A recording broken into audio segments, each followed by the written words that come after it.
another side to this world of the last few years, which has been that there is enormous opposition to it. I don't want to exaggerate that at all. The most vocal point of this, or the most sort of obvious point of this, of course, was the anti-war movement, the masses of numbers of people that went out and did something actively to oppose the war. But of course it didn't just go away at the end of the war, this opposition. There are millions of people around the country, we know that, who feel sickened by this attitude to big business, sickened by the fact that the world has been dominated by big business and the war. We know that in this country there are huge numbers of people. I mean, the atmosphere on Wednesday was just extraordinary. It was almost impossible to go anywhere without somebody doing the clenched fisting or giving each other hugs and so on, because it seems to be an end, or at least a dent in that world of big business and war dominating everything. And then the financial crisis, a banner, all of that has added to that. And certainly I've travelled around the country and places, almost everywhere I go, there's someone somewhere. I was in Hereford a few weeks ago, came from the anarchists who have set up these little groups where they sort of where they put on anti-war films and so on, and support some of the campaigners against the arms trade that have been campaigning every week in Brighton. It seems every week there's these little groups going, there's these huge numbers of people that feel sickened by big business and war dominating. They should be the constituency that socialists have to speak to all the time. We should be speaking to them all the time, and yet somehow there is yet another part of this world which I think it would be utterly wrong at an event called Socialism 2008 to ignore, and that is the fact that the left haven't related to those people. It's not the case that we have got thousands and thousands of these people coming to us at all. These events take place. I went to the Tom Paine Society annual lecture in Norwich a little while ago, the sort of thing that you could jokingly a little while ago think,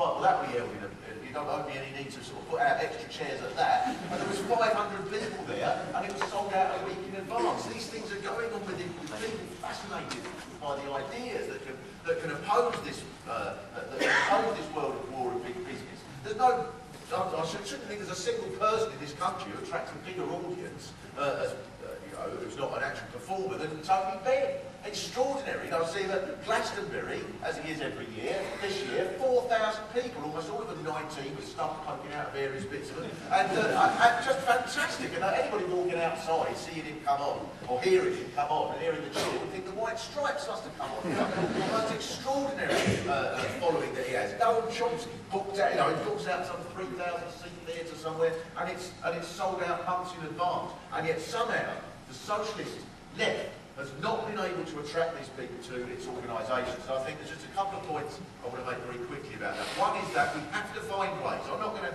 pretend that I know what the ways are. We have to find ways to relating to people. One of the things that we don't do that helps to relate to those people is engage in constant squabbles and fights and arguments with each other about intimacy points that are of very little interest to anybody other than the two people involved. That, I think, makes no help whatsoever.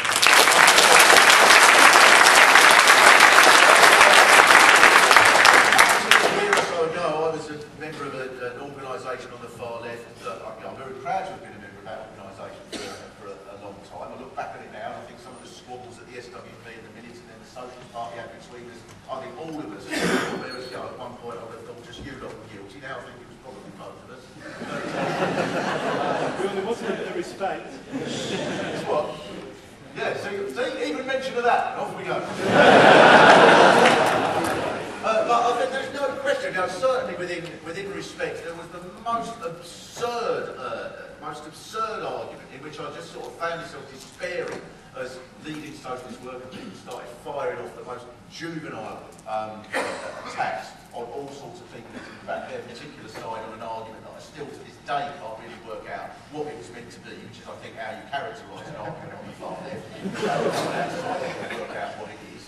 And so that, it seems to me, when you're having this squabble, when you end up having the same organisation having two conferences on the same day, a mile and a half apart, agreeing on everything in the world except that the other lot are all a bunch of arseholes. When you're having that sort of situation, it really isn't a surprise when you're not attracting very many people to come in from outside. And I think that is something that clearly is the case. Also, I think we have to accept and acknowledge that we are small, that there is something brilliant about attracting a small group of people in each town. Is there a group of people in each town, I don't know, Cheltenham and Derby or whatever, in each town, if there's a group of people who are the people who are saying, we are the socialists, we're the people who mean, which means we're going to campaign on all the ideas, on all the issues we can, in which there are people fighting against injustice and inequality, but on the other hand, we're going to try and inject socialist ideas into those campaigns. Then I think we can begin to fill the vacuum bit by bit without pretending that we're bigger than we are. And I think those are the two things that socialists everywhere need to do. Reflect upon how they're able to, about why we're not able to relate to people, and go and find them and find what it is that they want us to say in order to go to relate to them and recognise our true side.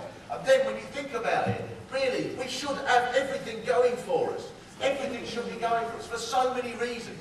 Big business and war has dominated this world for so long, particularly in the last few years. And most people do not want that. They do not like that. Most people around the world cheer and cheer and cheer until they're hoarse, when there seems to be a tremendous symbol against that happening the other night. We should be able to relate to all of those people around the world, the thousands and millions of people that dance up and down, not just because they think that Barack Obama is going to be a saviour, but because they think that that election is a symbol of an end of that world, dominated by these greedy pigs who want nothing more than just to accumulate ever-increasing wealth at the expense of the rest of us.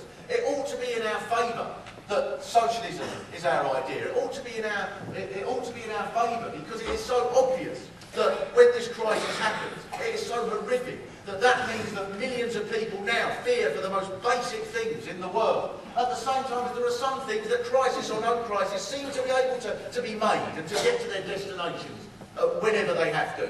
The arms trade does not say, oh my God, there's going to be an economic crisis, we're not going to be able to have any arms anymore. It doesn't seem to be the case that you have to have every year an evening on the television called Arms Relief, where there's a group of people out in Israel or somewhere like that saying, it's absolutely terrible. There are some militarists out here who haven't had a Tomahawk missile for over 6 months. Please send all your money so that they can have some cluster bombs. The poor army here in Israel, they haven't got anything to go on. That doesn't seem to happen. There seems to be the money for arms and weapons, but never for rice and the most basic medicines and so on. That seems to be the case. Millions and millions of people around the world, I think, find that abhorrent. Millions of people now around the world can see that there is a crisis in which we are being asked to pay for a crisis which we didn't create, but instead leads to bankers and analysts appearing on the television every night saying, well, we certainly can't work out exactly what's happened. I mean, all that's happened so far is that a few of us have just taken millions and millions and millions of pounds out of the economy every day for the last 30 years or so in bonuses, and now there doesn't seem to be any money left. Possibly like that. Money.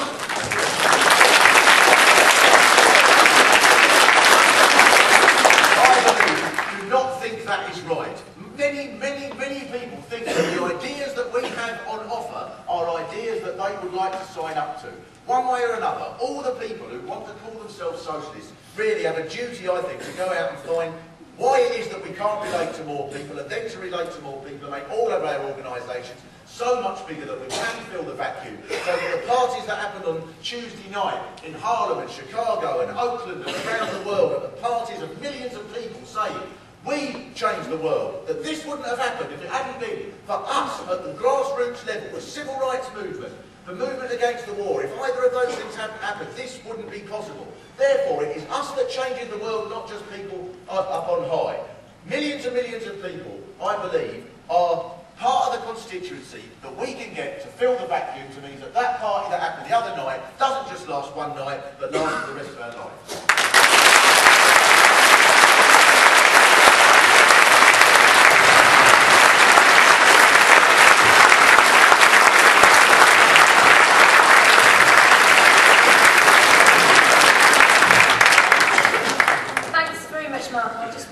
Straight in as the last speaker.